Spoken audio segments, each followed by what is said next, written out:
Hey guys, I'm back with another first impressions video. My first one went over pretty well, so I'm here with another one, and today we're going to be using the Wet n Wild Photo Focus Foundation, which is right here. This was literally sold out at every drugstore I went to. There was either super fair shades or super dark shades, and everything in between was gone, like zero. And I was fortunate enough to go in, and I came across this buff bisque, also known as light medium, in the shade range. This isn't my first time trying this foundation. I did get a chance to play with it. However, I wanted to give you guys my version of what I think is the best way to apply it, how to apply this foundation, what to use, if to use a primer, to not use a primer, what concealer I like to use with it. Give you guys kind of a perspective on that, and I'm going to show you what worked for me and what I like doing when I use this foundation. It has replaced my Maybelline Fit Me Matte and Poreless as my favorite drugstore foundation as well.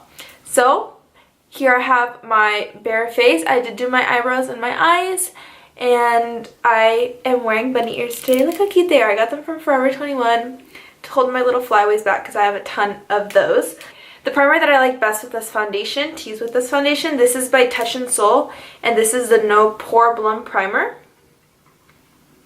This is my favorite, I guess you would say, pore primer. I'm not a fan of the Benefit Professional. I know a lot of people like that one, but it's not for me. And even though I didn't want to film with the breakout, I decided that it was nice to show you guys how much coverage this foundation does offer and to see how it compares when you do have a breakout or such. Okay, so now that the primer is on, we're going to go in with the foundation. So it does come with a little spatula, which I will show you guys. Here's the spatula on the product. And what I like to do is I like to just dip in the spatula, and then I like to drag it on my face and create these little stripes like I'm going to a game. Just kidding. But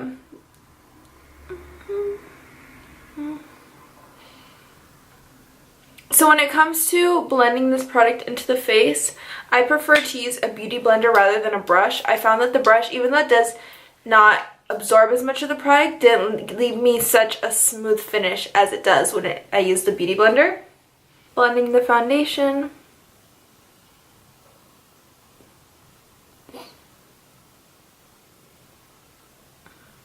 This foundation I found to be buildable, but it leaves a really natural finish, and I would say it has a medium coverage.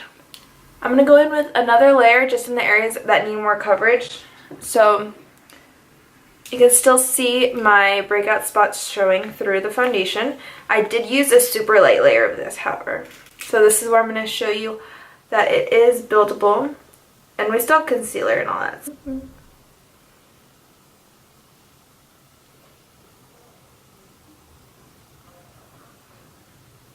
So this is what the foundation looks like. It does give a matte finish, so I do recommend it for oily skin. I have combo skin. So now I'm going to bring you guys with me through the rest of my face routine where I'm going to apply concealer, bronzer, and you get to see my finished face. I had to change out my SD card, but I am back. So let's jump right into concealer. I'm going to use one of my OG concealers. This is back before the Shape Tape. This is back before I found drugs. I don't even know what I was thinking when I got this concealer, because at the time the thing was, like in the YouTube community, to have the NARS Radiant Creamy Concealer, but for some reason I just never picked that one up. And I do remember someone at Sephora using it on me one time when I went in to get my Armani foundation, but it didn't really like click with me, and I was just like looking through Nordstrom because I was buying my makeup off Nordstrom instead of at Sephora and getting those points. Like, this is like, oh my gosh, younger me, naive. So here's the concealer that I ended up getting, and it became one of my staple concealers that I love. This is the Chanel Concealer Correcteur Perfection Concealer, okay? And it's in shade 20. Yeah, made in France, because I don't really care where it's made at this point. But anyway, I'm just going to go with this concealer. It's not as stark shade-wise as my Shape Tape. I have to like dig around in the product because I'm almost out.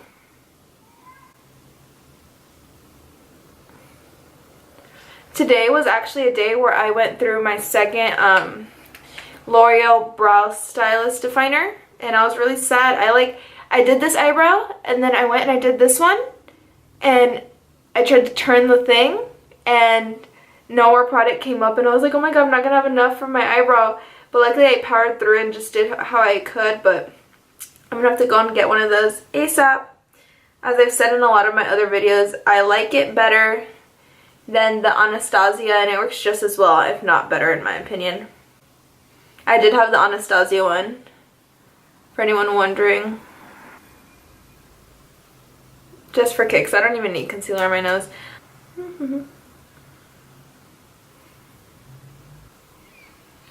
Now that I'm all highlighted, I'm going to go in and set my under eye. I'm not going to be baking it, just setting it. And I'm using the same powder. Oh wait, I missed a spot on my nose, didn't I? Hi, Melina. That better?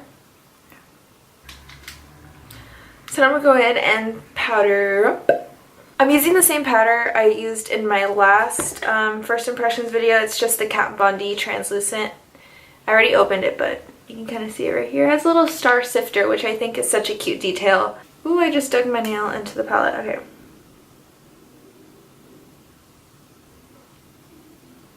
As you can see, I'm just tapping it into the skin just to set the concealer area. I'm really pressing it in. The Beauty Blender is still damp. So now we're going to go into the bronzer I've actually never used before, which is crazy because this is such a popular bronzer. This bronzer is the Too Faced Chocolate Soleil. So I'm just going to go in with the Chocolate Soleil and see how it looks on me. I've never tried it, so this is a real first impression. Let's see.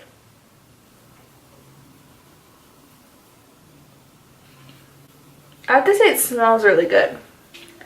Looks cute. Can't complain. Doesn't look patchy. When I'm just doing quick makeup like this, the nose contour isn't very important to me. I just kind of go in and dust the sides a little bit.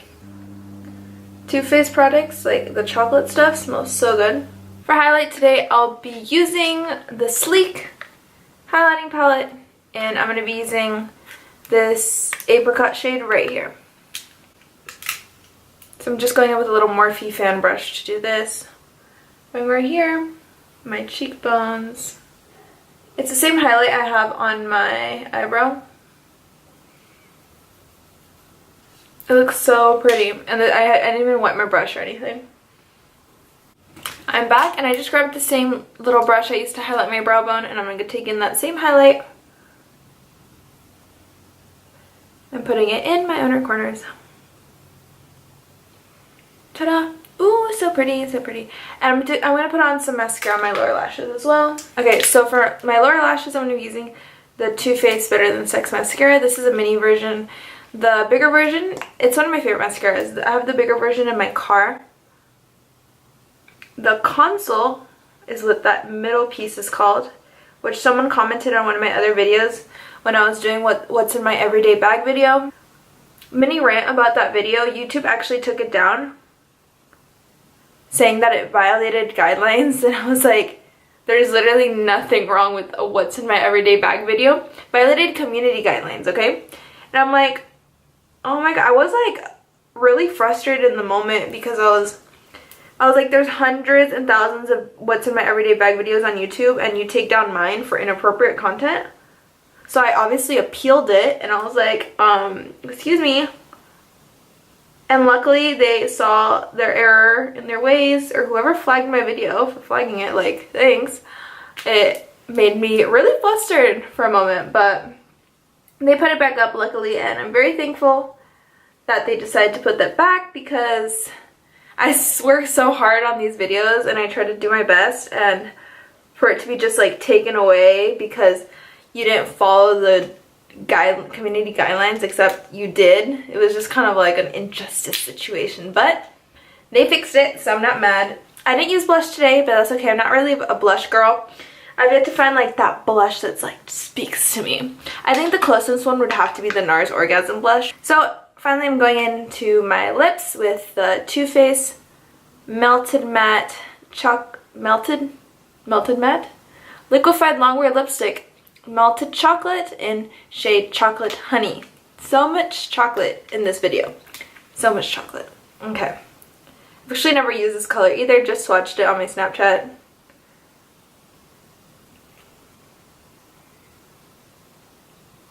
Ooh, this is overwhelmingly chocolate smelling. What do you guys think? Does it look cute on me? I'm not mad at the color. This isn't a matte lipstick. No, this is just a longwear lipstick. This is the melted regular. So it will not dry down, but I like when my lips are moist, so, or not moist, but rather like hydrated, has a little bit of shine, a little glossy effect. So final thoughts about, let's bring it all full circle, let's bring it all back. Oh, we can't bring it all back unless I set my face. Here, I'm going in with the Wet n Wild Photo Focus Setting Spray, you know, keeping within the brand when it comes to foundations. So I'm just going in with this, spraying it a little bit. So basically, to conclude this first impression video, I definitely recommend the Wet n Wild Photo Focus Foundation. It's so worth it. It's only $6, at least at Walmart. I know it's $6 at Walmart, but it's around $5 to $7 how I've seen it. And you definitely have to pick this up. It's so inexpensive. You're not spending $40 to try a foundation. And I know it's hard to match yourself when it comes to drugstore foundations, but just kind of hold it up to your face and you can make it work. If it's too dark, lighten it with a bit of concealer. And I really hope you guys like this video, and if you want to see more first impressions, more what's new at the drugstore videos, not necessarily like what's new at the drugstore, but first impressions on drugstore products. And I did cheat a little bit when it came to this one. I'm so glad I'm able to film this video for you guys and get it out there that this is a definite must-have. Thank you for watching my videos, and I'll see you guys in my next one.